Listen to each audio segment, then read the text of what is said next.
Miller Davies. It's going to be. So we're going to root for her because she's my daughter-in-law. And I'll bet you.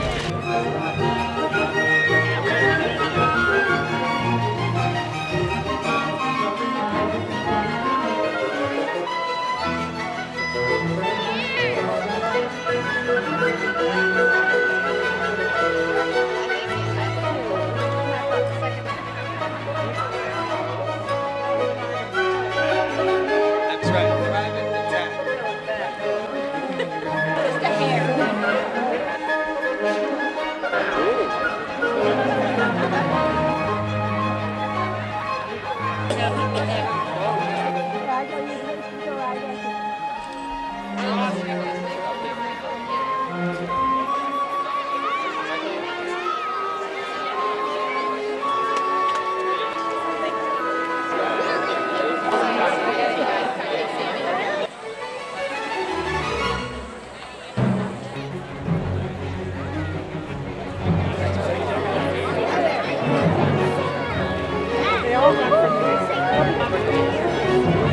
I think he might have chosen. Rider at top.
The flag is up. They're all in line. And away they go in the 115th running for the Maryland Hunt Cup. Western Fling on the inside, and the Eagle Fly speeds up on the outside with Private Attack racing in second place. Western Fling in third. Billy Meister heading towards the first fence, but then the Eagle Flies with about a 2-length advantage. Private Attack and Blythe Miller Davies on the outside in second. It's at least 8 or 9 more lengths back to Prospector Strike on the outside. Western Fling, Battle Up, Incomplete Haddix. Volley Noli, One Wild Bird, and Gorgeous Charger completes the field as they head towards the second fence. And the Eagle Flies and Billy Meister setting the pace now. Private Attack racing closest to him in second place. Prospector Strike in third, followed by Battle Up as they head towards Tufton Avenue and the third of 22 fences. And the Eagle Flies leads towards the third. Private Attack racing in second place at the fence. And the Eagle Flies and Private Attack. Private Attack now with a very slight advantage, followed by Prospector Strike. Battle Up races in third, followed by Haddix. Western Fling. Gorgeous Charger goes down at the fence. One Wild Bird and Volley Noli completes the field as they go out of our sight behind the trees. The last time I saw them, Private Attack had taken the lead. Upon landing after the third, Private Attack and the Eagle Flies. Prospector Strike races in third place. Battle Up in fourth, and it's a long ways back to the others. Haddix racing in fifth place. Incomplete is there also. Western Fling, Volley Noli, and One Wild Bird. When they come back in the view, they'll be heading towards the fifth fence. And over the fifth fence, Private Attack has a slight lead, making about a length and a half to 2 lengths now, and the Eagle Flies races in second place. Chris Reed and Battle Up close up in third. Prospector Strike racing in fourth place as they straighten way away down the backside and head towards the sixth fence. Private Attack setting the pace under Blythe Miller. It's a gap of at least 7 or 8 more lengths back to Battle Up. That was Haddix who lost his rider at the fence, and the rest of the field remains as they gallop down towards the seventh fence. Private Attack on top. Prospector Strike on the outside. Battle Up is there also, and the Eagle Flies close up on the inside, regaining a slight advantage as they head towards the seventh. And the Eagle Flies and Billy Meister jumping on the inside in second place now as Private Attack goes well over that fence and regains a slight advantage. And the Eagle Flies comes back again on the inside to take over the lead. Private Attack racing in second place. Prospector Strike and Justin Batoff racing in third, followed by Battle Up, and it's a long ways back to the others. Heading now towards the 8th of 22 fences, and the Eagle Flies setting the pace a good portion of the race. Private Attack jumps in second place, only about a length off the lead. Prospector Strike followed by Battle Up. One Wild Bird approaching the fence in 5th place and falls at that fence. And Western Fling and Jason Griswold having some problems, but I think Jason is still up with Incomplete right behind them. The leaders are heading now towards the 9th fence, and the Eagle Flies with about a length and a half advantage over Private Attack. Justin Batoff and Prospector Strike another 3 lengths farther back in third, followed by Battle Up. Western Fling, Incomplete, Volley Noli is there also as they race around the turn and head towards the 10th fence. And the Eagle Flies and Billy Meister setting the pace. Private Attack, who has led a portion of the race, right next to him in second place. Less than a length separates them at the fence, and they jump that one neck and neck, and Battle Up loses his rider at that fence. Private Attack on top, and the Eagle Flies races in second place. Prospector Strike in third, Western Fling Incomplete, and here comes Michael Trarg and Volley Noli. They're strung out now as the leader is at the next fence. Private Attack on the inside, or this side, Private Attack on the far side, and the Eagle Flies is about a neck back in second place. Prospector Strike has gone well throughout for Justin Batoff. He is stalking those two from third place, only about 2 lengths off the lead. With about 2 miles to go, Private Attack goes well over the 12th fence and gallops towards the 13th. And the Eagle Flies, Prospector Strike is there also, and a long ways back to Western Fling Incomplete and Volley Noli. Racing down towards the 13th fence. Private Attack, Prospector Strike jumping in second place but losing some ground there. As they go out of our view now, Private Attack had the lead when they went out of sight. Prospector Strike was racing in second place, and the Eagle Flies was in third. Western Fling Incomplete there also. When they come back into view, they'll be heading towards the 15th of 22 fences. Private Attack had the lead when they went out of sight. Prospector Strike was racing in second place.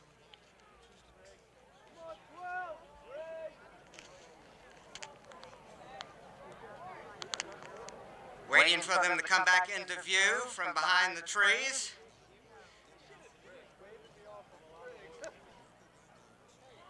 Private Attack still has the lead. He's about 3.5 to 4 lengths on top of Prospector Strike, who lost his rider at that fence. Private Attack and the Eagle Flies, and it's a long ways back to Incomplete and Charlie Fenwick, who jump in third place. Western Fling and Jason Griswold in fourth.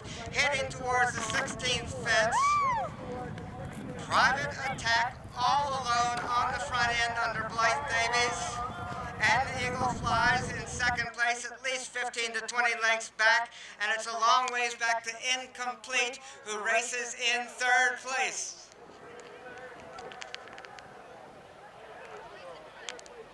Blythe, Miller Davies, and Private Attack on top, and the Eagle Flies. Western Fling now as Incomplete went down at the fence before. Private Attack on top by many, and the Eagle Flies and Billy Meister jumping in second place. Western Fling in third. Private Attack still going easily with a little bit less than a mile to go. Private Attack on top by at least 15 to 20 lengths, and the Eagle Flies races in second place. Western Fling and Jason Griswold in third as they race towards the 18th fence. Private Attack approaching the fence and steadying and over that one safely. And the Eagle Flies races in second place and jumping in that order. Private Attack on top and the Eagle Flies. Here comes Western Fling in third. And the Eagle Flies seems to be fading a bit as Private Attack is all alone on the front end. And Western Fling and the Eagle Flies and Private Attack are the only two that remain. Private Attack jumping the 19th with a really big lead, and the Eagle Flies races in second place. Only 3 fences remaining. Private Attack is all alone on the front end, and the Eagle Flies jumping in second place, nearly a fence behind the leader. Private Attack racing down the hill towards the third from home. Private Attack is over that one safely and heads for Tufton Avenue with about 3/8 of a mile or a bit more than that. Private Attack leads. Private Attack on top and the Eagle Flies jumping in second place. Bobbles a bit, but Billy Meister stays up, heading towards the second last. Private Attack all alone on the front end. Only 2 fences remaining. Private Attack at the water jump. Over safely now, 1 more fence, and the Eagle Flies races in second place. Private Attack is all alone, romping home, 1 fence away from victory, and the Eagle Flies jumping the water jump in second place, heading towards the last fence. They've got to get over this one. Private Attack all alone on the front end, approaching the fence. Private Attack is all alone under Blythe Miller. Private Attack in hand and clearly in command, just romping home the victory here in the 115th running of the Maryland Hunt Cup. Blythe Miller Davies and Private Attack. And the Eagle Flies coming through the stretch to finish second. Heading towards the final fence, Michael Trarig and Boli Noli over that one safely and will finish third in the Maryland Hunt Cup.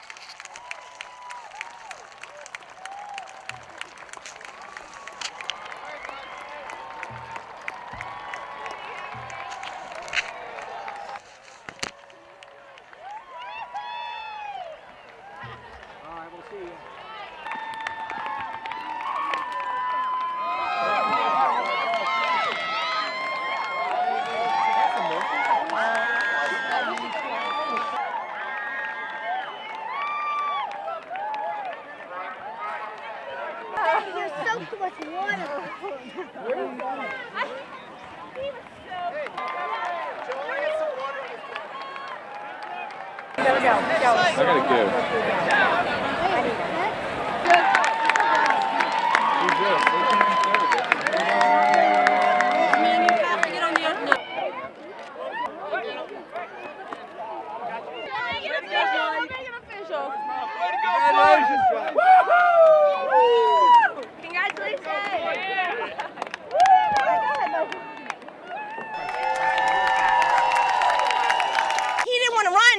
Along the woods when no one was behind me. He was like, well, we might as well pull up because no one's here. And I'm like, and the darn sticks aren't very good to slap him on the shoulder. I couldn't get any reaction. I'm like, Private, we have a long way to go, and the 18th is big. I think we got that pretty good, didn't we, Mom? There was a loose horse on my left, Battle Op, and I was aware the horse knew where he was. Barn, coming up to the barn. He started going towards the barn. As we got to the 15th, I look over and paddle next to me, he's coming at us. And put my foot on the gas, and we couldn't quite clear it. Well, the horse was going really well. He's a little tiny horse, and he likes to keep his head down, which is not fun when you're jumping over these big fences, but he jumps really well. Started choking up, losing his wind between the 14th and landed over the 15th, choking up pretty badly. Just patted him and let him relax. Got it back, thank goodness, and we went down and smoked the 16th, and they started taking me again. I was like, dude, we can finish second. All we have to do is get around here. And we get to the 18th, and we're on the ground, basically, and he pops back up. I just milked him around the wrist. I started running at the 20th. He chipped in at that again. I had a ton of horse left. I just wanted to make it around. He's a little tiny horse. It's his first time doing it. He's only run about 6 times in his life, so over timber. So it started off interesting when we came down the start, and he didn't want to do anything, didn't want to move. And I said, well, that's not a particularly good sign of that horse, but we got him in there, and man, he was jumping great. We had him in a perfect position, just tracking everybody. We almost went down at the 9th, actually went underneath the horse and managed to get back on. And then he was going great, pinged the 16th, came to the 18th, he just lugged left, twisted, and landed right on me. That was it. Fun ride, but ended not the way I wanted. I had a great ride, didn't make a mistake until we got to the 16th, and then made a small mistake and paid the consequences. He didn't fall. I don't even think he broke a rail, but he hit it pretty hard, and I came off. It's looking like it's falling apart. I'm riding for third. I started show jumping a little bit and looking for every distance and setting them up and making damn sure no matter what I did, when I got there, my shoulders were back and I was going to give him every chance to get over it safely. They're big fences too, I forgot. Well, I jumped off and my first fence was a little sticky. But after that, I mean, she jumped the second great, and the third, one of the bigger fences, she had jumped really, really good. And just from there, she was jumping great and hit the 6th fine. Started hitting a little traffic. And she got me at the 8th. So I think when she jumped, she landed and she forgot to put her knees down, or I don't know. I can't wait to see the replay. But I was so bummed because I was having so much fun. First time I made it around, finished third. This time I didn't make it around. No, it's good. It's fun. So tell us about your race today. How'd it go for you? It was going good. He was set up. We wanted to be a little closer to the pace to try to stay out of all the traffic. He just made a little mistake and just bobbled a little bit and unseated me. I mean, just a little mistake on these fences cost you. Yeah. Well, I got as far as the 6th, so I haven't got a whole lot to tell you. I'd just like to thank Mr. Bolton and Mr. Griswold for putting me on their horse today. He just had a bit of, just when he came to the 3rd, it just kind of overawed him a small bit, and I just had to give him a squeeze, and he kind of jumped up high and big, and his confidence was just gone a small bit then, and by the time we got to the 6th, he just went too close to the 6th and just came out over. You wake up Saturday morning and you got a 1 in 11 shot of winning the Maryland Hunt Cup. That's a good day. Unfortunately, mine ended at the 3rd fence, so come to the 3rd, he just, I don't know what, but he just didn't jump high enough and rode him to the ground, and just he was trying to pick himself up on the other side, but it just sort of ended there. So just too exciting for the mother. And yeah, I have to say that wasn't, that was pretty scary to watch. But she just put on an exhibition. Great horse to ride, and she gave it a great ride. That sort of thing is a beautiful thing. Yes, it was nerve-wracking from the get-go.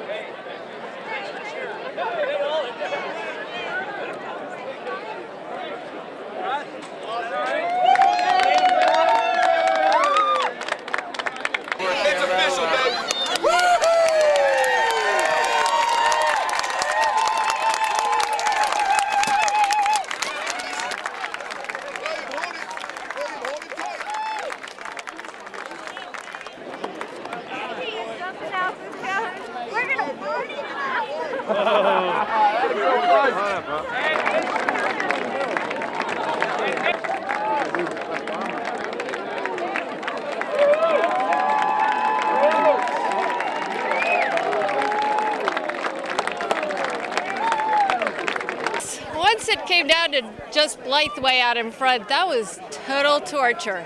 Because it was. Nothing to egg him on. No, I know. Along the top, he's like, well, I'm going to pull up because no one's here. And that's when I looked up. I'm like, no, we have got a long way down. But those stupid 6, when I trapped him on the shoulder, he was like, didn't feel anything. And I'm like, oh. And I squeezed, and he's like, I'm tired too. And I said, I guess my squeeze wasn't that hard. I'm like, we have got a long way to go. And it was really funny. Did she ride with instructions? We didn't have instructions. No instructions. She's the best trainer there is. Just do what you can. I don't know. How could I give Blake Miller Davies instructions? That's a joke question.